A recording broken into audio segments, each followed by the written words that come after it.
नमस्कार छात्रों, आप सभी का मेरे चैनल पर स्वागत है। नमस्कार छात्रों हमने पहले किया था क्लास 8 संस्कृत का पाठ 5 का सारांश। तो आज हम करेंगे कंठ कनेव कंटकम पाठ के शब्दार्थ सहित हिंदी अनुवाद। तो आइए करते हैं हिंदी में अनुवाद। कंठ कनेव कंटकम एक कहानी है। जिन्होंने पहले का वीडियो नहीं देखा है, डिस्क्रिप्शन बॉक्स में लिंक दिया गया है, पहले उसे देख ले, क्योंकि आपको अगर समरी समझ में आ गई तो संस्कृत की हिंदी बनाने के लिए आपको इजी हो जाएगा। ठीक है, तो चलो आज पढ़ते हैं संस्कृत का हिंदी में अनुवाद। आसीत कश्चित चंचलो नाम व्याधा। किसी गांव में एक चंचल नाम का शिकारी था। कोई चंचल नाम का शिकारी था। पक्षी मृगादीनाम गृहणेन सा स्व्याम जीविका। तो पक्षी मृगदान का अर्थ होता है मृग आदि, मीन उसका डेर जैसा, मृग जैसा। स्वयं मीन स्वयं, स्वयं की। जीविका मीन रोजी रोटी जो कमाता था, निर्वाह करता था। मीन वह कैसे कमाता था कि अपनी रोजी रोटी कमाकर अपना निर्वाह करता था। एकदा सा बने जालम विस्तीर्य गृहम आगतवान। अब एकदा मीन एक बार, वह वन में जहाँ वह रहता था उसमें जाल बिछाकर, विस्तीर्य मीन बिछाकर घर आ गया। वहाँ पर जंगल में क्या किया उसने, जाल बिछाया और घर आ गया। आगतमा मीन आ गया। अन्यस्मिन् दिवसे प्रातः काले यदा चंचला वनम गतवान। अन्यस्मिन् मीन दूसरे, दिवसे मीन दिन, प्रातः काल मीन प्रातः के समय, जब चंचल बन गया, जब वह दूसरे दिन उठकर घर से वन के लिए गया, तदा सा दृष्टवान, तब वह देखता है कि यत तेन विस्तारिते जाले दुर्भाग्याद एकाह व्याघ्राः बधा असीत। तो क्या देखता है कि एक दुर्भाग्यवश, दुर्भाग्य याद मीन दुर्भाग्यवश क्या हुआ कि एक बाघ जो होता है वह जाल में फंस गया था। सो अचिंत्यत, वह अब चिंतित था, उसको चिंता होने लगी। व्याघ्रा माँ खाद्यति, कि अब बाघ उसे खा जाएगा। अतएव पलायनम करणीयम, अब वह योजना बनाने लगा। व्याघ्रा निवेदयत, अब बाघ ने उसे देखा और उससे निवेदन किया। निवेदित में निवेदन किया। वो मानवा, हे मानव, कल्याणम भवतु ते, कल्याण करो। यदि त्वं मां मोचयसि तर्हि अहम त्वा न हनिष्यति। यदि तुम मेरा जो है मोचयसि मीन उपकार करोगे तो मैं तुम्हें नहीं खाऊंगा। हनिष्यामी, नहीं खाऊंगा। तो आप ये शब्दों के अर्थ पढ़ लेना, कुछ तो मैंने बता दिए। तो मुक्त करने को बोल रहा है कि चंचल नामक कोई एक शिकारी था। वह पक्षियों और पशुओं आदि को पकड़कर अपनी जीविका का निर्वाह करता था। एक बार वह जंगल में जाल लाकर घर आ गया। दूसरे दिन प्रातःकाल जब चंचल वन में गया, तब उसने देखा कि उसके द्वारा फैलाए गए जाल में दुर्भाग्य से एक बाघ फंसा हुआ था। उसने सोचा बाघ मुझे खा जाएगा, अतः भाग जाना चाहिए। बाघ ने निवेदन किया, अरे मानव, तुम्हारा कल्याण होवे। यदि तुम मुझे छुड़ा दोगे तो मैं तुम्हें नहीं मारूंगा।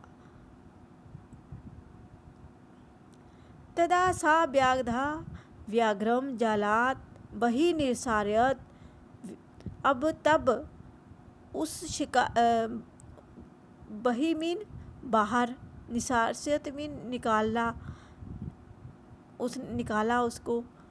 तो अभी शिकारी ने उसको बाघ को जाल से बाहर निकाल दिया, निसारियत मीन निकाल दिया। व्याघ्रा क्लांत असीत, अब वह शांत था। व्याघ्रा मीन बाघ जो था वह शांत था। सो अवदत, वह बोला, भो मानव पिपासु अहम, हे मानव मुझे प्यास लगी है। नद्या जल मानिया मम पिपासम शम्य, नदी का जल पिलाकर मेरी प्यास को शांत करो। व्याघ्रा जलम पीत्वा पुनः व्याद बदत, शम्य में पिपासा। अब बाघ ने जल पीकर पुनः शिकारी से बोला, शम्य में पिपासा, मेरी प्यास शांत हो गई है। साम्प्रतम बुभुक्षितो अस्मि, बुभुक्षित होता है भूखा हूँ। अब बोलता है कि मैं भूखा हूँ। इदानीम अहम तमाम खादिष्यामि, तो इदानीम होता है इस प्रकार, अब मैं तुम्हें खा जाऊंगा। इदानीम अब, अहम मीन तमाम खादिष्यामि, अब क्या बोला वो है, मैं तुम्हें खा जाऊंगा। चंचलः उक्तवान, चंचल ने कहा, अहम त्व कृते धर्मम अचरितवान, मैंने तुम्हारे साथ धर्म का काम किया है, आचरण किया है। त्वया मिथ्या भणितम, तुमने झूठ बोला। त्वं मां खादितुम इच्छसि, तुम मुझे नहीं खाओगे। अब एक बार फिर से जल्दी से हिंदी। तब उस शिकारी ने बाघ को जाल से बाहर निकाल दिया। बाघ थका हुआ था। उसने कहा, हे मानव मैं प्यासा हूँ, नदी में जल लाकर मेरी प्यास बुझाओ। बाघ ने जल पीकर पुनः शिकारी से कहा, मेरी प्यास बुझ गई है, इस समय मैं भूखा हूँ, अब मैं तुम्हें खाऊंगा। चंचल ने कहा, मैंने तुम्हारे लिए धर्म का आचरण किया और तुमने झूठ बोला है, तुम मुझे खाना चाहते हो। व्याघ्रा अवदत, बाघ बोला, अरे मूर्ख, क्षुधार्ताय किमपि कार्यम न भवति, भूख के आगे कुछ भी संभव नहीं है, कोई भी कार्य असंभव नहीं है। सर्वा स्वार्थम समीहते, सब में स्वार्थ छिपा हुआ है, सब स्वार्थी हैं। चंचला नदी जलम अपृच्छत, चंचल ने नदी के जल से पूछा। नदी जलम अवदत, नदी का जल बोला, अब में भवती, ऐसा ही है। जना मयि स्नानम कुर्वन्ति, लोग मेरे जल से स्नान करते हैं। वस्त्राणि प्रक्षालन्ति, कपड़े धोते हैं। तथा च मलमूत्रादिकम विसर्जते निर्वतन्ते, और मुझे गंदा करके चले जाते हैं। वस्तुतः सर्वा स्वार्थ समाहिते, सब वस्तुओं में स्वार्थ निहित है। अब एक बार फिर से शब्दों के अर्थ आप देख लेना और हिंदी का अनुवाद एक बार फिर से सुन लो। बाघ ने कहा, अरे मूर्ख, मुझे भूखे के लिए कुछ भी अनुचित नहीं होता, सभी स्वार्थ चाहते हैं। चंचल ने नदी के जल से पूछा। नदी के जल ने कहा, ऐसा ही होता है, लोग मेरे में स्नान करते हैं, कपड़े धोते हैं, मल मूत्र आदि का त्याग कर वापस लौट जाते हैं। वस्तुतः सभी स्वार्थ चाहते हैं। चंचला वृक्षम उपगम्यम अपृच्छत, चंचल ने वृक्ष से पूछा। वृक्षा अवदत, वृक्ष बोला, मानवा अस्माकम छायायाम विरवंती, अब मानव जो है मेरी छाया के नीचे बैठते हैं, छाया में बैठते हैं। अस्माकम फलानी खादंती, और हमारे फल भी खाते हैं। पुनः कुठारय प्रत्यास असभ्यम सर्वदा कष्ट ददती, और फिर क्या करते हैं कि कुल्हाड़ी के प्रहार से वह हमें कष्ट देकर काट देते हैं। यत्र कुत्रापि छेदनम कुर्वन्ति, अब यहाँ कहाँ ऐसा होता है। सर्वाः स्वार्थ समिते, सब में स्वार्थ निहित है। शब्दार्थ है। चंचल ने वृक्ष के पास आकर पूछा। वृक्ष कहने लगा, मनुष्य हमारी छाया से आराम करते हैं और हमारे फल खाते हैं, फिर कुल्हाड़ी से प्रहार करके हमें सदा कष्ट देते हैं, जहाँ कहीं भी काट डालते हैं और सभी स्वार्थ चाहते हैं। आशा करती हूँ कि आपको ये जो पाठ मेरे द्वारा समझाया गया समझ में आ रहा होगा। अगर आ रहा होगा तो लाइक ज़रूर कर देना। समीपे है एकह लोम शिका बदरी।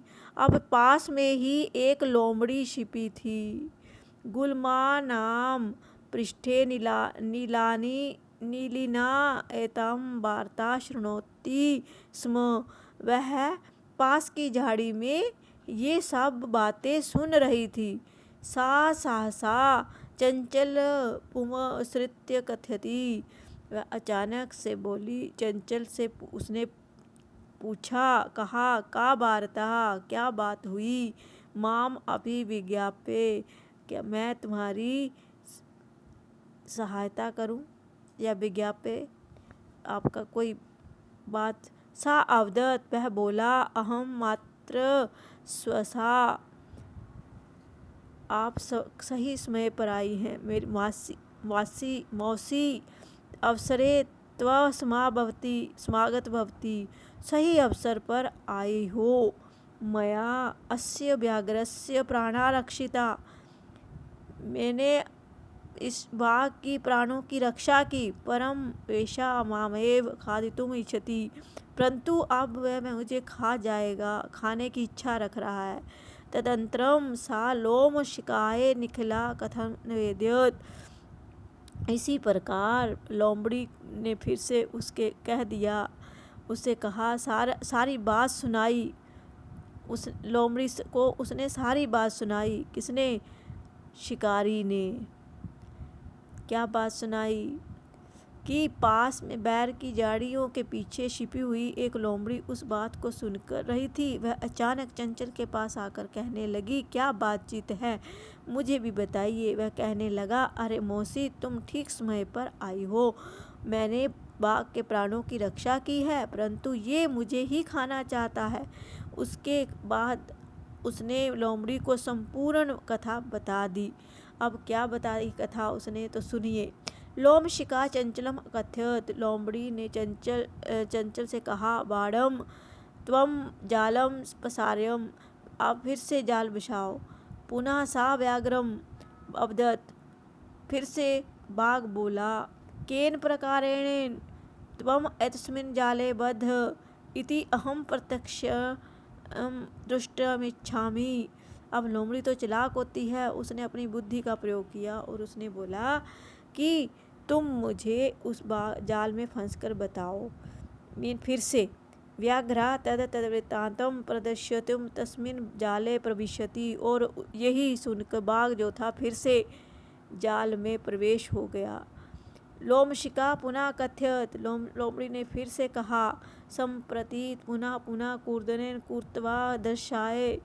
तुम और कूदते रहो, फिर से कूद के बताओ, उछलो, कूदो, फिर से। सा तथैव समाचरत, और उसी प्रकार वह करता गया। अनारतम कूर्देन सा श्रांता अभवत। अब ऐसा कूद कूद कर वह थक गया था। जाले बद्ध सा व्याघ्रा क्लांत, शांत हो गया, जाल में फंस गया। सन निसहायो भूत्वा तत्र पतत, प्राण विषामी च अचायत। अब वह निसहाय मीन बेसहारा हो गया था, भूत कर गिर पड़ा, मीन थक कर गिर गया और बोला, अचायत बोला, लोमशिका व्याघ्रम अवदत सत्यम त्वया भणितम। और लोमड़ी ने भी जल्दी से बोल दिया, सर्व स्वार्थम समाहिते, सभी में स्वार्थ निहित है। एक बार फिर से सुन लो। लोमड़ी ने चंचल से कहा, अच्छा तुम जाल फैलाओ। फिर उसने बाघ से कहा, तुम किस प्रकार इस जाल में बंधे थे, ये मैं अपने सामने देखना चाहती हूँ। बाघ उस घटना को दिखाने के लिए उस जाल में घुस गया। लोमड़ी ने फिर कहा, अब बार बार उछल कूद करके दिखाओ। उसने वैसा ही आचरण किया। लगातार उछल कूद से वह थक गया। जाल में बंधा हुआ वह बाघ निढाल होता हुआ असहाय होकर वहाँ गिर पड़ा तथा प्राणों की भीख मांगने लगा। लोमड़ी ने बाघ से कहा, तुमने सच कहा था, सभी स्वार्थ चाहते हैं। तो देखा बच्चों, मुसीबत में भी उन्होंने हल निकाल लिया। तो इस प्रकार से शिकारी बच गया और अपने ही जाल में बाघ जो था वह फंस गया। अगर कथा आपको अच्छी लगी तो लाइक ज़रूर कर देना। जिन्होंने मेरे चैनल को अभी तक सब्सक्राइब नहीं किया है, मेरे चैनल को सब्सक्राइब कर दें ताकि आपको मेरे आने वाली वीडियो का नया नोटिफिकेशन मिल सके। लाइक और शेयर भी जरूर कर देना।